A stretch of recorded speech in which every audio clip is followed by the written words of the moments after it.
الحمد لله وحده والصلاة والسلام على من لا نبي بعده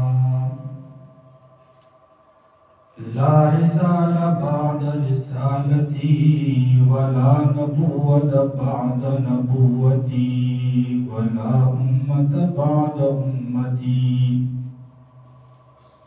ولا شريعة بعد شريعتي ولا كتاب بعد كتابتي وصل على سيد الرسل وخاتم الأنبياء والمرسلين وعلى آله وأصحابه أجمعين أما بعد فأعوذ بالله من الشيطان الرجيم بسم الله الرحمن الرحيم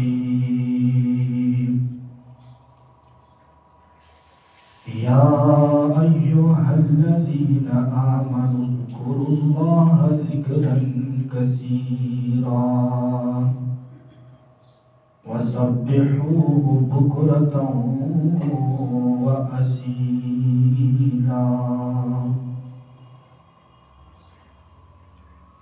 وقال النبي صلى الله عليه وسلم إن الله وملائكته مسخرين على الرمزان صدق الله العظيم وصدق رسوله النبي الأمي الكريم ونحن على ذلك لمن الشاهدين والشاكرين والحمد لله رب العالمين رب اشرح لي صدري ويسر لي أمري واحلل عقدة من لساني يفقهوا قولي رب زدني علما رب زدني علما رب زدني علما سبحانك لا علم لنا إلا ما علمتنا إنك أنت العليم الحكيم إن الله وملائكته يصلون على النبي يا أيها الذين آمنوا صلوا عليه وسلموا تسليما اللهم صل على سيدنا اللهم صل على اسم محمد في الأسماء اللهم صل على روح محمد في الأرواح اللهم صل على جسد محمد في الأجساد يا رب صل وسلم دائما أبدا على حبيبك خير خلق كلهم تمام احباب محبت عقیدت کے ساتھ درود محمد اللهم صل على سيدنا مولانا محمد وعلى آل سيدنا مولانا محمد كما صليت على إبراهيم اللهم بارك على محمد وعلى آل محمد انتہائی قابل احترام معزز سامعین گرامی، آج شعبان المعظم کی 26 تاریخ ہے۔ رمضان المبارک کی آمد ہے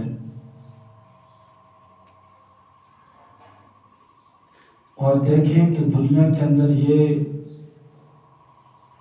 ایک اصول ہے کہ جب بھی کوئی عظیم اگر شخصیات آتی ہے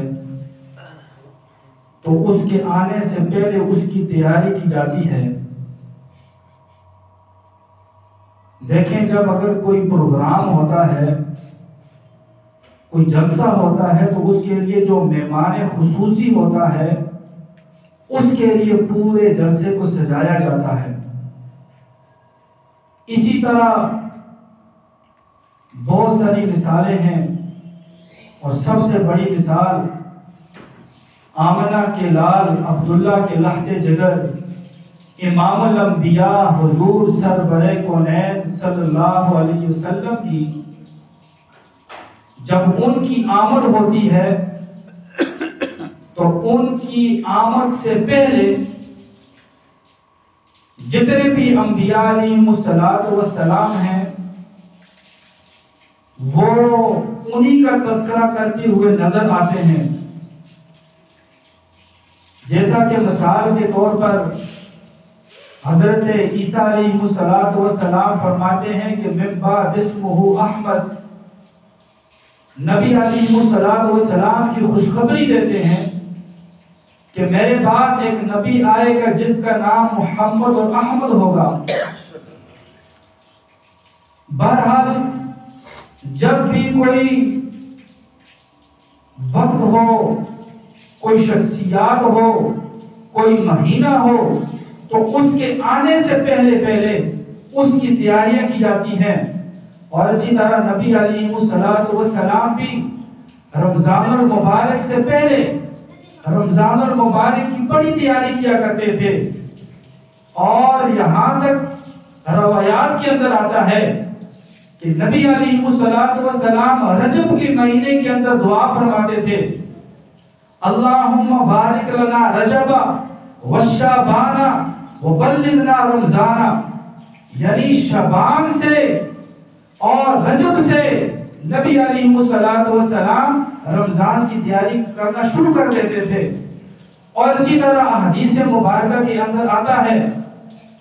کہ سال کے شروع دن سے رمضان المبارک کی پہلی شب تک فرمایا کہ پورا سال جنت کو اللہ تبارک و تعالی آراستہ فرماتے ہیں، اور جب رمضان المبارک کی وہ پہلی رات آتی ہے تو فرمایا کہ اس رات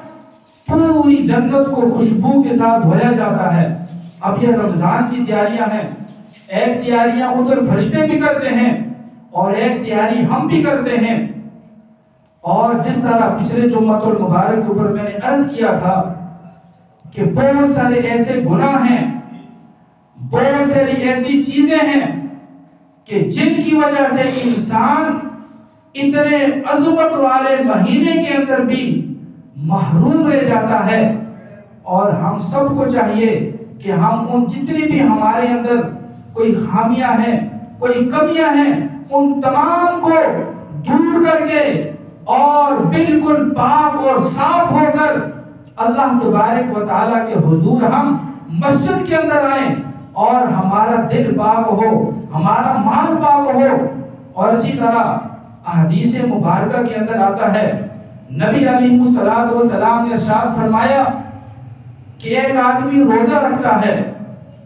پوری رات نفلیں بھی پڑھتا ہے، تراویح بھی پڑھتا ہے، دن بھر روزہ بھی رکھتا ہے، مگر فرمایا کہ اس کی رات کی تراویح پڑھنا، اس کی رات کو قرآن کریم کی تلاوت سننا و سنانا، اور اسی طرح دن کا روزہ رکھنا، فرمایا کہ اگر اس شخص کا مال حلال کا نہیں ہے جس کے ساتھ اس نے صبح کو سحری کی ہے، تو فرمایا کہ اس کا روزہ قابل قبول نہیں ہے۔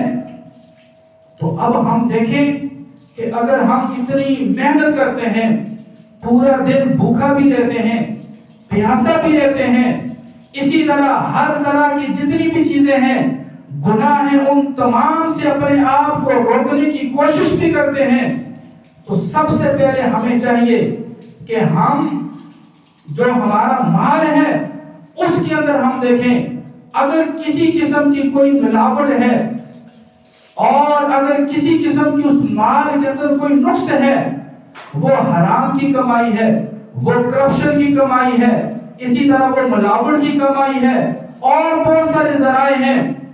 آپ تمام احباب خود بخوبی جانتے ہیں، پڑھے لکھے لوگ ہیں، آج کل تقریباً ہر آدمی جانتا ہے کہ یہ پیسہ حلال کا ہے، یہ ذرائع حلال کے ہیں، یہ ذرائع حرام کے ہیں۔ تو ہمیں چاہیے کہ ہم رمضان المبارک سے پہلے اپنے بالکل جتنے بھی معاملات ہیں ان تمام کو درست کر کے، اور جس روزے کے ساتھ، جس رزق کے ساتھ ہم روزہ رکھنا چاہیں، کم سے کم وہ بالکل پاک اور صاف ہو، اور اسی طرح جس رزق کے ساتھ ہم روزے کو افطار کریں کم سے کم وہ بالکل پاک اور صاف ہو۔ اور اسی طرح مورخین حضرات نے یہ بات لکھی ہے، بہت ساری کتابوں کے اندر یہ بات مذکور ہے، فضائل اعمال کے اندر، بہت ساری کتابوں کے اندر فرمایا کہ کوفہ کے اندر ایک جماعت ایسی تھی جو جماعت مستجاب دعوات تھی، ان کی ہر ایک دعا اللہ تبارک و تعالی قبول اور منظور فرما دیا کرتے تھے۔ تو فرمایا کہ جب بھی کوفہ کے اندر کوئی ظالم، کوئی جابر، کوئی اس طرح کا حکمران جب ان کے اوپر مسلط ہوتا تو وہ جماعت والے اس حکمران کے لیے، اس حاکم اور بادشاہ کے لیے بد دعا کیا کرتے تھے، تو ان کی بد دعا کی وجہ سے وہ بادشاہ فوراً ہلاک ہو جاتا تھا۔ چنانچہ کہتے ہیں کہ اسی طرح حجاج بن یوسف کی وہاں پر جب حکومت آئی تو اس نے سب سے پہلے کوفہ کے اندر وہ لوگ، یعنی پورے کوفہ والوں کی دعوت کی، اور بالخصوص وہ جو ایک جماعت تھی، جو نیکوکار لوگ تھے، جن کی بد دعا لگتی تھی، جو مستجاب دعوات تھے، فرمایا کہ ان کی دعوت کی۔ حجاج بن یوسف نے ان لوگوں کی دعوت کی اور ان کو پیور حرام کی کمائی کھلائی۔ جب ان کو یہ حرام کی کمائی کھلائی، ان کی دعوت کی، تو اس کے بعد حجاج بن یوسف نے یہ اعلان کیا، کہا کہ اس کے بعد ان لوگوں کی بد دعا میرے حق میں کبھی نہیں لگے گی، یعنی ان کی بد دعا اللہ تبارک و تعالی منظور نہیں کریں گے، کیونکہ وجہ یہ ہے کہ انہوں نے حرام کی وہ جو چیز تھی، کھانا تھا، جو پینا تھا، وہ تمام چیزیں حرام کے پیسوں سے لائی گئی تھی۔ تو فرمایا کہ اس وجہ سے اب یہ کی بد دعا میرے حق میں کام نہیں کرے گی۔ تو اب دیکھیں کہ ایک وقت کے کھانے کے ساتھ اگر ان کے پاس اتنی بڑی جو اللہ رب العزت کی نعمت ہے وہ اگر سلب ہو جاتی ہے، تو پھر ایک آدمی کئی برسوں سے، کئی سالوں سے، کئی مہینوں سے وہی چیز استعمال کرتا ہے۔ تو پھر میرے معزز سامعین گرامی، ہم خود فیصلہ فرما لیں کہ آیا کہ ہماری رمضان المبارک کی عبادت کہاں تک قبول ہوگی اور کہاں تک قبول نہیں ہوگی۔ تو سب سے پہلے ہم نے اپنی کمائی کو دیکھنا ہے کہ ہماری جو کمائی ہے وہ حق حلال کی وہ چیز ہو، کیونکہ نبی علیہ السلام نے فرمایا کہ الکاسب حبیب اللہ، محنت کرنے والا اللہ کا دوست ہے۔ اب کوئی لوگ محنت کر کے بھی اس کام کے اندر بہت ساری کمیاں کوتاہیاں کر دیتے ہیں، جس کی وجہ سے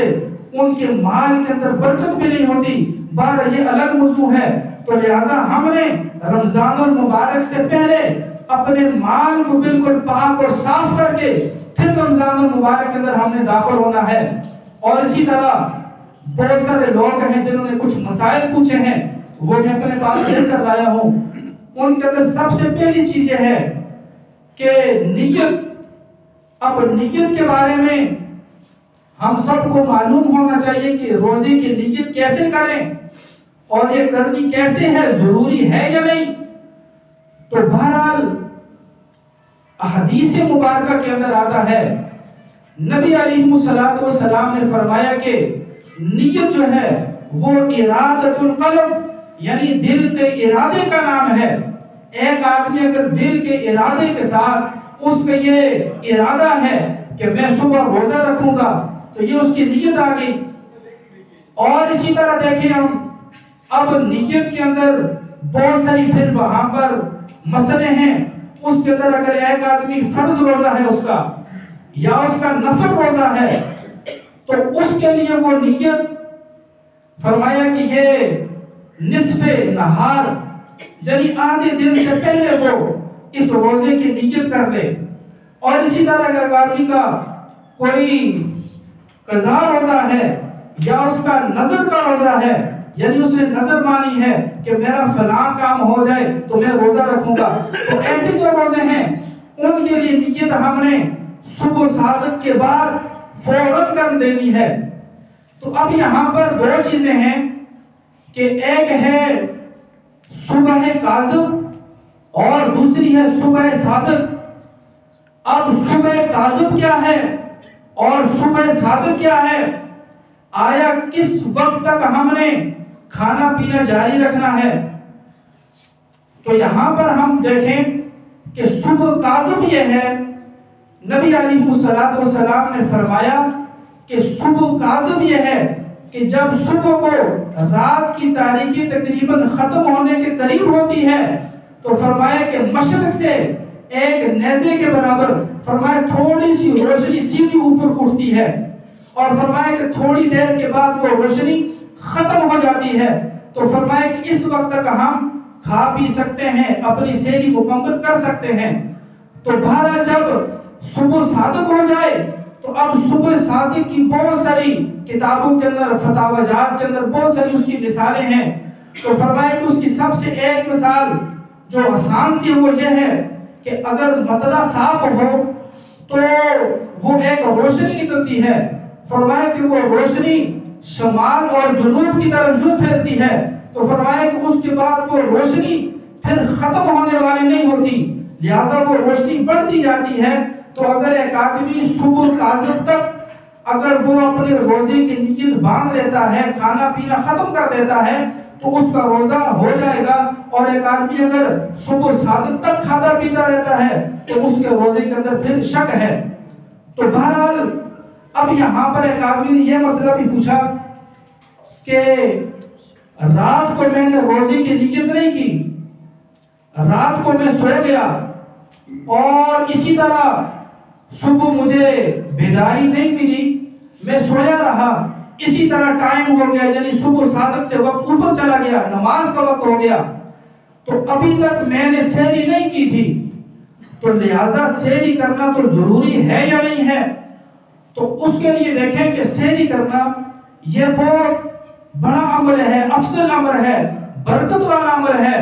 کیونکہ نبی علیہ السلام نے فرمایا کہ جو سحری کرنے والے ہوتے ہیں ان پر اللہ تبارک و تعالیٰ اور اس کے فرشتے رحمت بھیجتے ہیں. تو اب اگر ایک آدمی وہ کسی وجہ سے رات کو لیٹ سویا، ابھی اس کو صبح جاگ نہیں آتی ہے، اب وہ بیدار نہیں ہوا، اسی طرح سویا رہا، تو اب وہ کیا کرے؟ فرمایا کہ وہ روزے کی فوراً نیت باندھ لے. ابھی فجر کا وقت ہے تو وہ فوراً روزے کی نیت باندھ لے. کھانا پینا اس کے لیے ضروری نہیں ہے، کھانا پینا صحت کے لیے ٹھیک ہے. تو ایک آدمی اگر بھوکا روزہ بھی رکھ سکتا ہے. اور اسی طرح ایک اور آدمی ہے، اس نے یہ بات بھی پوچھی ہے کہ اب ہم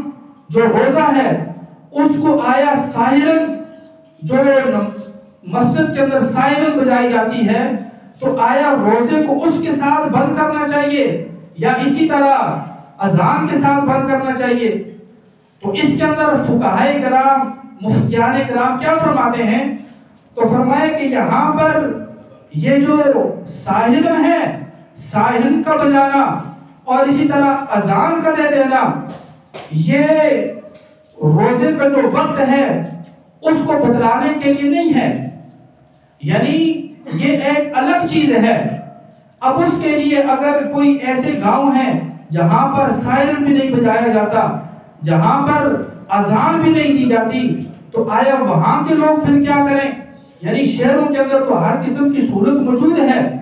تو اگر بعض بات اس طرح ہوتا ہے کہ دیہاتوں کے اندر کوئی مسجد ایسی ہوتی ہے جس کے اندر کوئی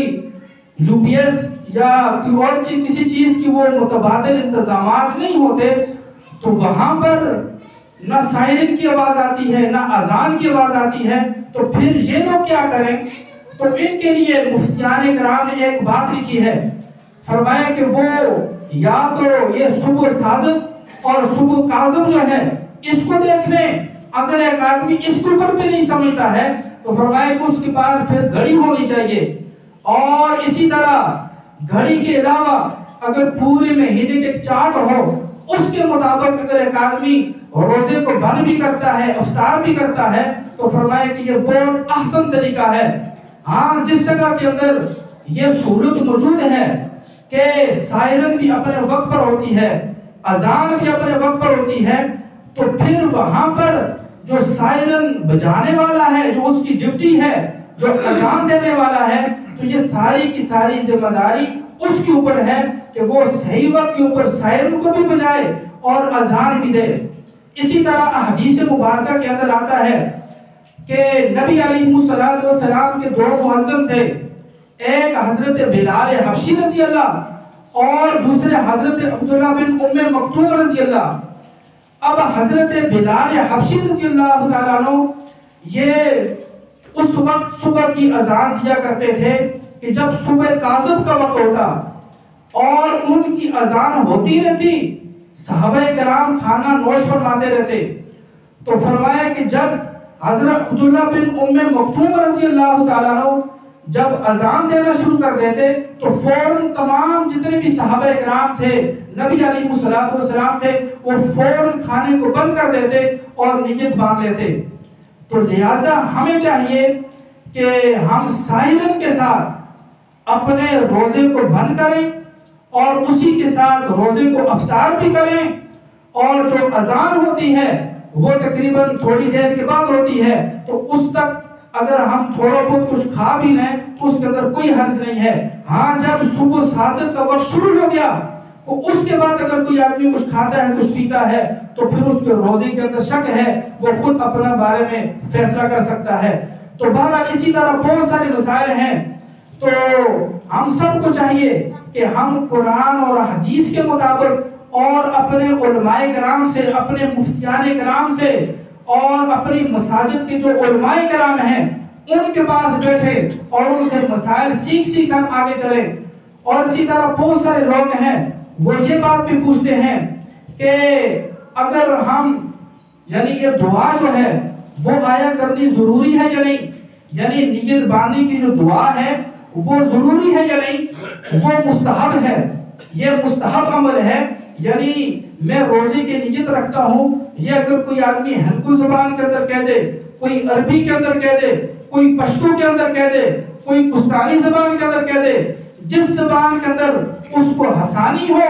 وہ کہہ دے تو اس کا روزہ ہو جاتا ہے، کیونکہ ارادۃ القلب دل کے ارادے کا نام نیت ہے۔ تو اللہ تبارک و تعالی ہم سب کو جو کچھ کہا سنا اس کے اوپر عمل پیرا ہونے کی توفیق نصیب فرمائے۔ اور آخر میں اتنی بات ضرور آپ تمام احباب ذہن نشین کر لیں کہ اگر رمضان المبارک سے پہلے ہم نے کسی کا دل دکھایا ہے یا کسی کے ساتھ کچھ لین دین کا معاملہ ہے یا جو بھی معاملات ہیں ان سے بالکل پاک صاف ہو کر، کیونکہ زندگی کا کچھ علم نہیں ہے، شاید اگلا رمضان المبارک کی جو عظیم گھڑیاں ہیں وہ ہم کو میسر ہوں یا نہ ہو، تو اس سے پہلے یہ جو ابھی ہمارے پاس رمضان المبارک کی بہت بڑی دولت آ رہی ہے، اس کے اندر کم سے کم ہم جتنی اللہ تبارک و تعالیٰ کی وہ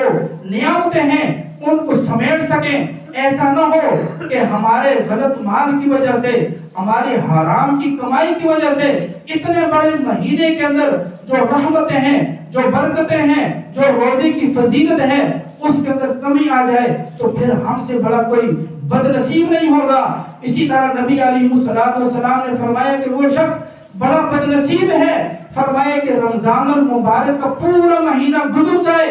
اور اس کی بخشش اور مغفرت نہ ہو۔ ہم سب کو چاہیے کہ ہم اپنے علماء کرام سے، کیونکہ یہ مختصر وقت ہوتا ہے، اس کے اندر اتنی تفصیل کے ساتھ بات نہیں کی جاتی، اگر کسی آدمی کو کوئی مسئلہ بھی ہو تو وہ نماز کے بعد بیٹھ کر یا کسی اور وقت کے اندر وہ بیٹھ کر پوری تفصیل کے ساتھ مسئلے کو سنا بھی جائے، سمجھا بھی جائے، اس کے اوپر عمل بھی کی جائے۔ اللہ رب العزت ہم سب کو ان تمام مسائل کے اوپر عمل پیرا ہونے کی توفیق نصیب